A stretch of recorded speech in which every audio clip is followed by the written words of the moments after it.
नमस्कार, जय हिंद, वंदे मातरम। स्वागत है आप सभी का उत्तर प्रदेश के सबसे बड़े न्यूज चैनल में। तो चलिए दोस्तों, नजर डालते हैं उत्तर प्रदेश के मुख्य समाचारों और आज की बड़ी खबरों पर। आज प्रदेश के किसानों, गरीबों, मजदूरों, बेरोजगार युवाओं और माताओं बहनों के लिए कई अहम और राहत भरी खबरें सामने आ रही हैं। उत्तर प्रदेश में भ्रष्टाचार, गरीबी, बेरोजगारी, बिजली और पानी से जुड़ी समस्याओं को खत्म करने के लिए सरकार बड़े फैसले लेने जा रही है। पीएम किसान सम्मान निधि की अगली किस्त कब जारी होगी, इसकी पूरी जानकारी हम आपको देंगे। इसके साथ ही आज से प्रदेश में 10 से 15 नए नियम लागू हो रहे हैं, जिनका सीधा असर आप पर पड़ सकता है। पेट्रोल, डीजल, सोना और चांदी के ताजा भाव, मौसम का हाल और सरकार की नई घोषणाओं पर भी विस्तार से चर्चा करेंगे। अगर आप उत्तर प्रदेश के निवासी हैं तो चैनल को सब्सक्राइब जरूर करें और वीडियो अंत तक देखें ताकि किसी भी योजना के लाभ से वंचित न रहें। उत्तर प्रदेश विधानसभा के विशेष सत्र में मुख्यमंत्री योगी आदित्यनाथ ने समाजवादी पार्टी पर बहुत कड़ा प्रहार किया है। उन्होंने सदन में कहा कि सपा के नेताओं को देखकर गिरगिट भी शर्मा जाए, क्योंकि वे बार बार अपना राजनीतिक रंग बदलते रहते हैं। मुख्यमंत्री ने देख सपाई बिटिया घबराई का नारा देते हुए दावा किया कि विपक्षी गठबंधन महिला सशक्तिकरण की राह में हमेशा से सबसे बड़ा रोड़ा रहा है और उनका आचरण कभी भी महिलाओं के प्रति सम्मानजनक नहीं रहा है। उत्तर प्रदेश में कनेक्टिविटी को नई ऊंचाइयों पर ले जाने के लिए योगी सरकार ने कमर कस ली है। गंगा एक्सप्रेसवे के भव्य उद्घाटन के बाद अब प्रदेश में 10 और नए सुपर हाईवे बनाने की योजना पर काम शुरू हो गया है। ये नए एक्सप्रेसवे नोएडा को विंध्य, चित्रकूट और सोनभद्र जैसे सुदूर इलाकों से सीधे जोड़ेंगे। सरकार का लक्ष्य है कि इन हाई स्पीड सड़क परियोजनाओं के माध्यम से प्रदेश के हर कोने को औद्योगिक और आर्थिक विकास की मुख्य धारा से जोड़ा जा सके। यूपी विधानसभा के विशेष सत्र में आज भारी हंगामा देखने को मिला, जब समाजवादी पार्टी के अध्यक्ष अखिलेश यादव ने सरकार के खिलाफ अति निंदा प्रस्ताव पेश किया। अखिलेश यादव ने आरोप लगाया कि प्रदेश में महिलाओं की सुरक्षा पूरी तरह से ध्वस्त हो चुकी है और महंगाई ने आम जनता की कमर तोड़ दी है। उन्होंने बिजली की किल्लत और किसानों की समस्याओं पर भी सरकार को घेरते हुए कहा कि भाजपा केवल इवेंट मैनेजमेंट में जुटी है, जबकि धरातल पर काम शून्य है। उत्तर प्रदेश के शिक्षित युवाओं के लिए एक बहुत बड़ी खुशखबरी सामने आई है। योगी सरकार ने प्रदेश के परिषदीय विद्यालयों में विशेष शिक्षकों की बम्पर भर्ती को मंजूरी दे दी है। इस फैसले के बाद अब दिव्यांग बच्चों को शिक्षित करने के लिए हजारों नए पदों पर नियुक्तियां की जाएंगी। शिक्षा विभाग ने भर्ती प्रक्रिया की तैयारियां तेज कर दी हैं और जल्द ही इसके लिए आधिकारिक विज्ञापन जारी कर आवेदन मांगे जाएंगे, जिससे बेरोजगारों को सरकारी नौकरी का सुनहरा अवसर मिलेगा। उत्तर प्रदेश के कैबिनेट मंत्री और सुभाषपा अध्यक्ष ओम प्रकाश राजभर की मुश्किलें बढ़ती नजर आ रही हैं। मऊ की एक अदालत ने उनके खिलाफ गैर जमानती वारंट जारी कर दिया है। बताया जा रहा है कि यह मामला भाजपा कार्यकर्ताओं को जूते से मारने की कथित धमकी देने से जुड़ा है। मंत्री के खिलाफ अदालत के इस सख्त रुख ने राजनीतिक गलियारों में हलचल तेज कर दी है। हालांकि राजभर के समर्थकों का कहना है कि यह उनके खिलाफ एक सोची समझी राजनीतिक साजिश है। उत्तर प्रदेश में भीषण गर्मी के बीच मौसम विभाग ने एक बार फिर चेतावनी जारी की है। मौसम विभाग के अनुसार अगले 24 घंटों में प्रदेश के करीब 30 जिलों में 60 किलोमीटर प्रति घंटे की रफ्तार से धूल भरी आंधी चलने और गरज के साथ बारिश होने की संभावना है। पश्चिमी विक्षोभ की सक्रियता के कारण लखनऊ, कानपुर और नोएडा समेत कई इलाकों में पारा गिरने की उम्मीद है। प्रशासन ने लोगों को खराब मौसम के दौरान सुरक्षित स्थानों पर रहने की सलाह दी है। उत्तर प्रदेश के सर्राफा बाजार में आज सोने और चांदी की कीमतों में भारी उथल पुथल देखने को मिली है। वैश्विक बाजारों में आए बदलाव के कारण यूपी के प्रमुख शहरों में सोने की कीमतों में बड़ा उछाल दर्ज किया गया है। वहीं चांदी की चमक भी तेज हो गई है और इसके भाव में भी काफी तेजी आई है। शादी ब्याह के सीजन में गहनों की कीमतों में हुई इस बढ़ोतरी ने आम खरीदारों की चिंता बढ़ा दी है, जबकि निवेशक इसे भविष्य के लिए मुनाफे का मौका मान रहे हैं। भाजपा के बाहुबली नेता बृजभूषण शरण सिंह ने अचानक समाजवादी पार्टी के अध्यक्ष अखिलेश यादव की जमकर तारीफ कर दी है। उन्होंने कहा कि अखिलेश यादव ने मेदांता अस्पताल जाकर बीमार भाजपा विधायक का हालचाल जानकर एक बड़े और सुलझे हुए राजनेता का परिचय दिया है। बृजभूषण सिंह ने इसे राजनीतिक बड़प्पन करार दिया है। उनके इस बयान के बाद सियासी हलकों में कई तरह की चर्चाएं शुरू हो गई हैं कि क्या भाजपा और सपा के बीच भविष्य में कोई नई केमिस्ट्री बन सकती है। उत्तर प्रदेश के करोड़ों राशन कार्ड धारकों के लिए एक महत्वपूर्ण अपडेट सामने आया है। खाद्य एवं रसद विभाग ने राशन कार्ड की नई पात्रता सूची अपडेट करने का काम शुरू कर दिया है। नए नियमों के अनुसार अपात्र लोगों के नाम सूची से हटाए जा रहे हैं और गरीब परिवारों को नए कार्ड जारी किए जा रहे हैं। सरकार ने स्पष्ट किया है कि जो लोग गलत तरीके से मुफ्त राशन का लाभ ले रहे हैं, उनके खिलाफ सख्त कानूनी कार्रवाई की जाएगी और उनसे रिकवरी भी हो सकती है। Council for the Indian school certificate examination के नतीजों में उत्तर प्रदेश के छात्रों ने शानदार प्रदर्शन किया है। कानपुर के ओजस्वित पासरीचा ने आईएससी 12वीं की परीक्षा में 100% अंक हासिल कर नेशनल टॉपर बनकर इतिहास रच दिया है। उनकी इस उपलब्धि पर मुख्यमंत्री योगी आदित्यनाथ ने भी उन्हें व्यक्तिगत रूप से बधाई दी है। कानपुर शहर में ओजस्वित की सफलता का जश्न मनाया जा रहा है और वे अब प्रदेश के लाखों छात्रों के लिए एक बड़ी प्रेरणा बनकर उभरे हैं। उत्तर प्रदेश के संभल जिले से एक बेहद अजीबोगरीब मामला सामने आया है, जहां ड्यूटी से गायब रहने पर ट्रैफिक सिपाही और दारोगा के बीच विवाद छिड़ गया। सिपाही ने दारोगा पर आरोप लगाया कि उन्होंने अभद्र भाषा का प्रयोग करते हुए कहा कि मैंने तेरी पॉटी का ठेका नहीं ले रखा। इस विवाद का ऑडियो और वीडियो सोशल मीडिया पर वायरल होने के बाद संभल के एसपी ने तुरंत एक्शन लेते हुए दोनों को लाइन हाजिर कर दिया है और मामले की उच्च स्तरीय जांच के आदेश दिए हैं। उत्तर प्रदेश की विभिन्न सब्जी मंडियों से आज महंगाई की मिली जुली खबरें आ रही हैं। नींबू और अदरक की कीमतों में अचानक लगी आग ने रसोई का बजट बिगाड़ दिया है और ये चीजें अब आम आदमी की पहुंच से दूर होती जा रही हैं। हालांकि उपभोक्ताओं के लिए राहत की बात यह है कि मंडियों में टमाटर की आवक बढ़ने से इसकी कीमतों में मामूली गिरावट दर्ज की गई है। मंडी व्यापारियों का कहना है कि भीषण गर्मी और आवक कम होने की वजह से अदरक और नींबू के दाम बढ़े हैं। उत्तर प्रदेश में स्मार्ट प्रीपेड बिजली मीटर लगवाने वाले उपभोक्ताओं की मुसीबतें कम होने का नाम नहीं ले रही हैं। सर्वर में तकनीकी खराबी आने के कारण हजारों उपभोक्ताओं का डेटा अचानक गायब हो गया है, जिससे न तो मीटर रिचार्ज हो पा रहे हैं और न ही बिजली बिल का विवरण मिल रहा है। उपभोक्ताओं ने दावा किया है कि वे घंटों तक मोबाइल ऐप पर लॉग इन करने की कोशिश करते रहे, लेकिन उन्हें डेटा नॉट फाउंड दिखाई देता रहा। विभाग अब इस तकनीकी गड़बड़ी को सुधारने में जुटा है।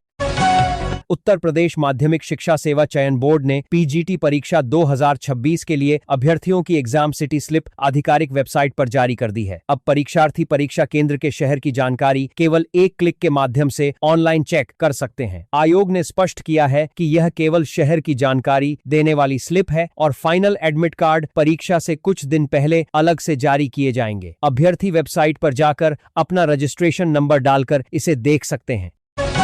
शेयर बाजार में आज जबरदस्त रौनक देखने को मिली और उत्तर प्रदेश के निवेशकों के लिए भी यह दिन मंगलमय रहा। प्रमुख इंडेक्स आज हरे निशान के साथ खुले और यूपी से जुड़ी कई बड़ी कंपनियों के शेयरों में अच्छी बढ़त देखी गई। बाजार विशेषज्ञों का कहना है कि आर्थिक सुधारों और बेहतर तिमाही नतीजों के कारण निवेशकों का भरोसा काफी बढ़ा है। खासकर इंफ्रास्ट्रक्चर और पावर सेक्टर की कंपनियों ने आज शानदार प्रदर्शन किया है, जिससे छोटे और बड़े दोनों तरह के निवेशकों को अच्छा मुनाफा हुआ है।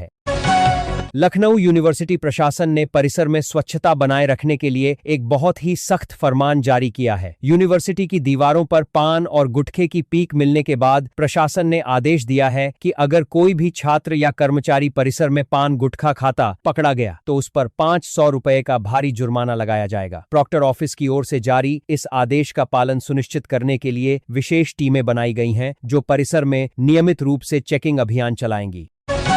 उत्तर प्रदेश में मिशन 2027 के लिए राजनीतिक बिसात बिछना शुरू हो गई है। कांग्रेस पार्टी ने आगामी विधानसभा चुनाव की तैयारी के लिए 1 मई से पश्चिमी उत्तर प्रदेश के जिलों में वोटों की फसल काटने का अभियान शुरू करने का फैसला किया है। इस अभियान के तहत पार्टी कार्यकर्ता गांव-गांव जाकर किसानों और युवाओं को जोड़ने का काम करेंगे। कांग्रेस का मुख्य फोकस उन मुद्दों पर रहेगा जिन्हें लेकर सरकार के खिलाफ जनता में नाराजगी है, ताकि पार्टी का जनाधार मजबूत हो सके।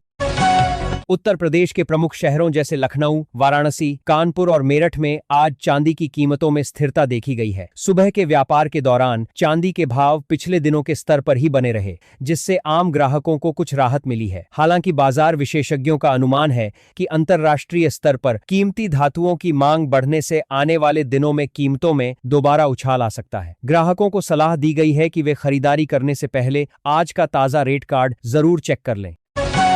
उत्तर प्रदेश के उप मुख्यमंत्री केशव प्रसाद मौर्य ने समाजवादी पार्टी पर अब तक का सबसे तीखा हमला बोला है। उन्होंने सपा को जन्मजात महिला विरोधी पार्टी बताते हुए कहा कि उनके राज्य में बेटियां हमेशा असुरक्षित महसूस करती थीं। मौर्य ने दावा किया कि भाजपा सरकार ने महिलाओं को असली सम्मान और सुरक्षा दी है, जबकि सपा का इतिहास गेस्ट हाउस कांड जैसी शर्मनाक घटनाओं से भरा पड़ा है। उन्होंने कहा कि प्रदेश की नारी शक्ति विपक्षी गठबंधन को आने वाले चुनावों में करारा जवाब देने को तैयार है। उत्तर प्रदेश में अब किसानों का डेटा पूरी तरह डिजिटल करने के लिए फार्मर रजिस्ट्री अभियान चलाया जा रहा है। सरकार ने इस प्रक्रिया में पारदर्शिता लाने के लिए अब कर्मचारियों की लोकेशन के जरिए निगरानी करने का निर्णय लिया है। हर जिले में लेखपालों और संबंधित अधिकारियों को रोजाना कम से कम 5 किसानों का रजिस्ट्रेशन करने का अनिवार्य लक्ष्य दिया गया है। इस डिजिटल डेटाबेस से किसानों को भविष्य में सरकारी योजनाओं और सब्सिडी का लाभ लेने में काफी आसानी होगी और बिचौलियों का खेल खत्म होगा।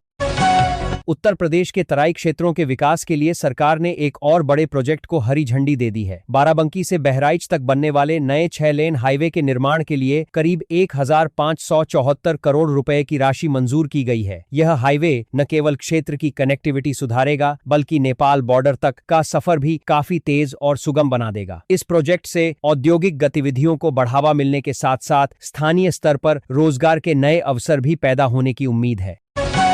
मंत्री ओम प्रकाश राजभर ने अखिलेश यादव के निंदा प्रस्ताव पर तीखी प्रतिक्रिया दी है। उन्होंने सपा अध्यक्ष को जवाब देते हुए कहा कि निंदा प्रस्ताव लाने से पहले सपा को अपने शासनकाल के काले कारनामों की सूची तैयार करनी चाहिए। राजभर ने आरोप लगाया कि जब सपा सत्ता में थी तब गुंडाराज और भ्रष्टाचार चरम पर था। उन्होंने कहा कि भाजपा सरकार में प्रदेश विकास की पटरी पर दौड़ रहा है और विपक्ष केवल हताशा में ऐसे प्रस्ताव लाकर जनता को गुमराह करने की नाकाम कोशिश कर रहा है।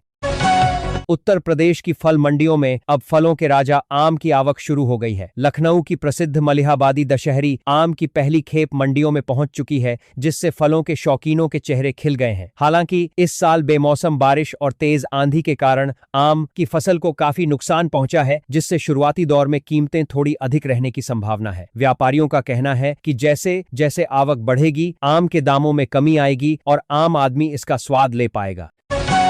उत्तर प्रदेश माध्यमिक शिक्षा परिषद ने यूपी बोर्ड 10वीं और 12वीं का रिजल्ट चेक करने के लिए आधिकारिक तौर पर 4 आसान लिंक जारी कर दिए हैं। बोर्ड ने यह कदम इसलिए उठाया है ताकि भारी ट्रैफिक के कारण वेबसाइट क्रैश होने की समस्या से बचा जा सके। छात्र अब अपना रोल नंबर और स्कूल कोड डालकर इन लिंक्स के माध्यम से अपना परिणाम देख सकते हैं। रिजल्ट घोषित होने के साथ ही मेधावी छात्रों के सम्मान की तैयारियां भी जिला स्तर पर प्रशासन ने बड़े पैमाने पर शुरू कर दी हैं।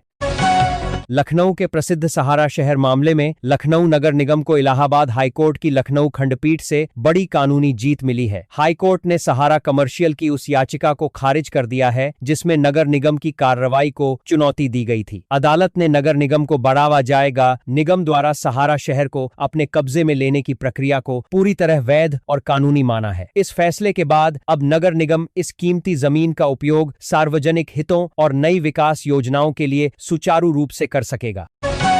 उत्तर प्रदेश के लाखों पेंशन भोगियों के लिए सरकार ने एक बड़ी सुविधा की शुरुआत की है। अब पेंशनरों को अपना जीवित प्रमाण पत्र जमा करने के लिए सरकारी दफ्तरों या बैंकों के चक्कर नहीं काटने पड़ेंगे। बस एक कॉल करने पर डाकिया बाबू उनके घर आएंगे और बायोमीट्रिक मशीन के जरिए उनका जीवन प्रमाण पत्र अपडेट कर देंगे। इस नई व्यवस्था से विशेष रूप से उन बुजुर्ग और बीमार पेंशनरों को राहत मिलेगी जिन्हें घर से बाहर निकलने में कठिनाई होती है और उनकी पेंशन बिना रुकावट मिलती रहेगी। प्रधानमंत्री किसान सम्मान निधि योजना की 17वीं किस्त का इंतजार कर रहे यूपी के किसानों के लिए एक अहम खबर है। कृषि विभाग ने स्पष्ट किया है कि जिन किसानों ने अभी तक अपनी ई-केवाईसी प्रक्रिया पूरी नहीं की है, उनके खाते में अगली किस्त का पैसा नहीं आएगा। सरकार ने केवाईसी करवाने के लिए आखिरी तारीख भी घोषित कर दी है। बताया जा रहा है कि मई महीने के अंत तक 17वीं किस्त का पैसा सीधे किसानों के बैंक खातों में डीबीटी के माध्यम से ट्रांसफर कर दिया जाएगा।